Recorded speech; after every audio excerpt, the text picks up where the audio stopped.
कृष्णा, राधे राधे। कैसे हैं आप? कान्हा जी की कृपा से आप सब ठीक होंगे। राधे राधे। कल हमने कार्तिक मास का 12वां अध्याय सुना था। आज हम कार्तिक मास का 13वें अध्याय का महात्म सुनाने जा रहे हैं। कथा कुछ इस प्रकार है।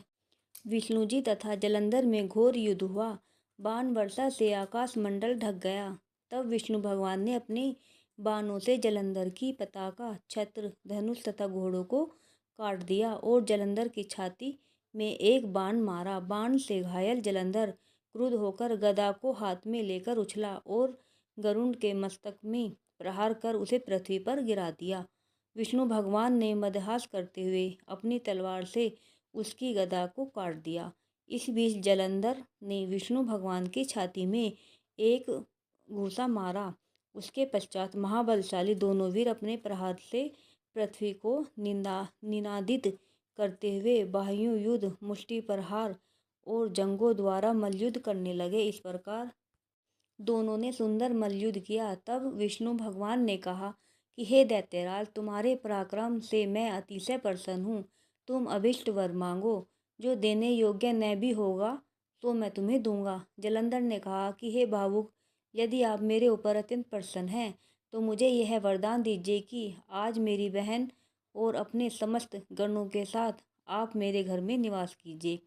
नारद जी ने कहा, विष्णु भगवान ऐसा ही होगा कहकर समस्त देवताओं और लक्ष्मी के साथ जलंधरपुरी में चले गए। जलंधर देवताओं के स्थान पर दानवों को बैठाकर फिर पृथ्वी पर लौट आया। देवता, गंधर्व तथा सिद्धों के पास जो श्रेष्ठ रत्न थे उन सबको अपने वश में करके सागरपुत्र जलंधर आनंदपूर्वक निवास करने लगा। पाताल लोक में महापराक्रमशाली निशुंभ को बैठाकर शेष नाग आदि को भी पृथ्वी तल पर ले आया। देव, गंधर्व, सिद्ध, सर्प और राक्षस तथा मनुष्यों को अपनी प्रजा तथा अपने नगर को नागरिक बनाकर त्रिलोक्य पर शासन करने लगा। जलंधर देवताओं को अपने अधीन कर धर्म से पुत्रों की तरह प्रजा का पालन करने लगा। जलंधर के शासनकाल में उसके राज्य का कोई भी प्राणी रोगी, दुखी, निर्बल तथा दीन नहीं दिखाई देता था। वह धर्मपूर्वक शासन करता था।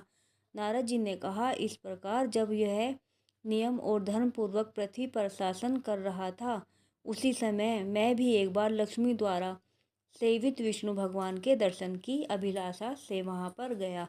राधे राधे।